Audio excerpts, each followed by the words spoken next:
जय जय श्री राधे। राधे राधे दोस्तों आज मैं आपके सामने लेकर आई हूँ माघ महात्म का 26वां अध्याय। तो दोस्तों शुरू करते हैं माघ महात्म का 26वां अध्याय। पथिक कहने लगा कि हे प्रेत, तुमने सारस के वचन किस प्रकार और क्या सुने थे, सो कृपा करके कहिए। प्रेत कहने लगा कि इस वन में कुहुरा नाम की नदी पर्वत से निकली है। मैं घूमता घूमता उस नदी के किनारे पहुंचा और थकावट दूर करने के लिए वहां पर ठहर गया। उसी समय लाल मुख और तीखे दांतों वाला एक बड़ा बंदर वृक्ष से उतरकर जल्दी से वहां पर आया जहां एक सारस सोया हुआ था। उस चंचल बंदर ने कई एक पक्षियों को देखकर उस सोए हुए सारस को दृढ़ता से पैरों से पकड़ लिया और तो सब पक्षी उड़कर वहां से चले गए, परंतु सारसी भयभीत होकर विलाप करती हुई वहां ही रुक गई। नींद के दूर होने तथा भय से नेत्र खोलकर सारस ने बंदर को देखा और मधुर वाणी से कहने लगा कि हे बंदर, तुम बिना अपराध मुझको क्यों दुख देते हो। इस संसार में राजा भी केवल अपराधियों को ही दंड देता है। तुम्हारे जैसे श्रेष्ठ प्राणी किसी को पीड़ा नहीं देते। हम अहिंसक और दूसरे के कर्मों को नहीं देखते। जल की काई खाने वाले, आकाश में उड़ने वाले, वन में रहने वाले, अपनी स्त्री से प्रेम करने वाले, दूसरों की स्त्री को त्यागने वाले, दूसरों की बुराई से दूर रहने वाले, चोरी न करने वाले,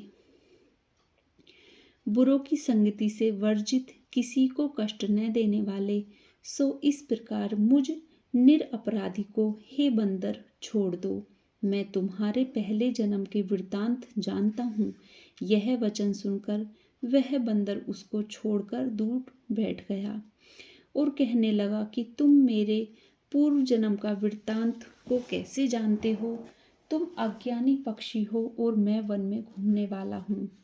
सारस कहने लगा कि मैं अपनी जाति की स्मृति के बल से तुम्हारे पूर्व जन्म का सब वृत्तांत जानता हूँ। तुम पूर्व जन्म में विद्यान पर्वत के राजा थे और तुम्हारे कुल का पूज्य पुरोहित था। तुम राजा होकर अपनी प्रजा को पीड़ा दिया करते थे। विवेकहीन तुमने बहुत सा धन इकट्ठा किया, सो वानर प्रजा की पीड़न रूपी अग्नि की ज्वाला से तुम पहले ही तप चुके हो। पहले तुम कुंभी पाक नरक में गिर गए।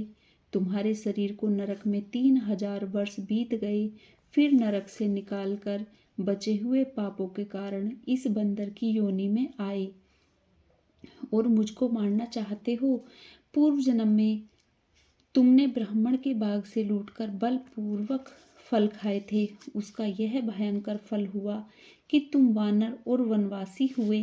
प्राणी अवश्यमेव अपने किए हुए कर्मों को भोगता है, इसको देवता भी हटा नहीं सकते।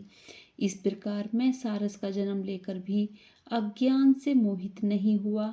इतनी कथा सुनकर वानर कहने लगा कि यदि ठीक ही जानते हो तो बताओ तुम पक्षी कैसे हुए। सारस कहने लगा कि मेरी दुर्गति का कारण भी सुनो। तुमने नर्मदा नदी के किनारे पर सूर्य ग्रहण के समय बहुत से ब्राह्मणों के निमित्त 100 ढेर अन्न के दान किए थे। मैंने पुरोहिताई को मद से थोड़ा सा ब्राह्मणों को दे दिया और बाकी सब मैं आप हर ले गया।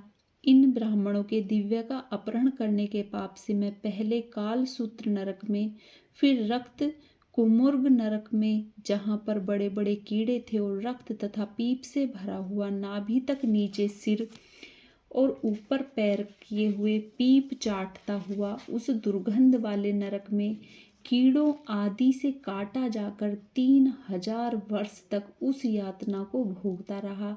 मैं नरक के दुख का वर्णन नहीं कह सकता। फिर नरक की यातना से मुक्त होकर यह सारस का जन्म पाया, क्योंकि पूर्व जन्म में अपनी बहन के घर से कांसे का बर्तन चुराया था।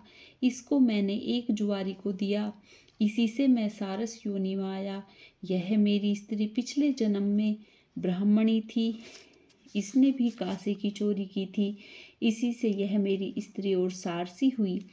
यह सब मैंने तुमसे कर्म फल कहा है, अब भविष्य की बात भी सुनो। अब मैं तुम और यह मेरी स्त्री भी हंस होंगे और काम रूप देश में सुख से निवास करेंगे।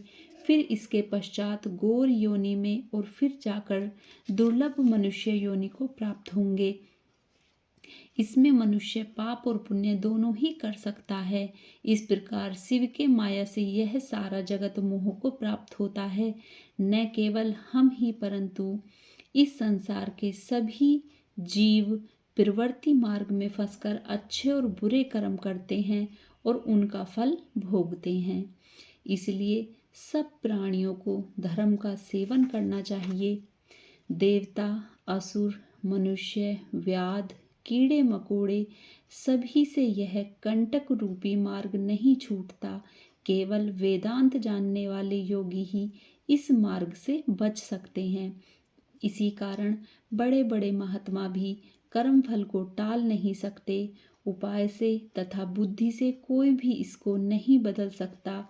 तुम पहले राजा थे, फिर नरक में गए, अब बंदर की योनि में वन वन में फिरते हो और फिर भी ऐसा ही जन्म पाओगे। ऐसा विचार कर कर आनंद पूर्वक और धैर्य धरकर विचरते हुए काल की प्रतीक्षा करो।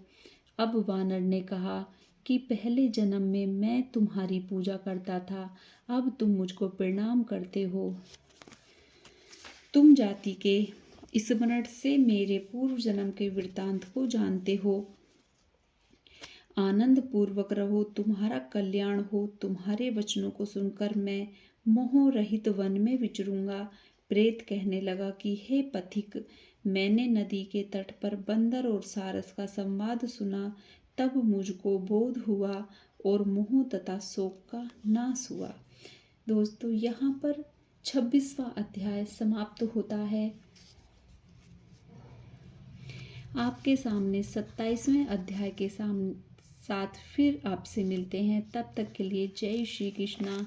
राधे राधे दोस्तों, बाय बाय।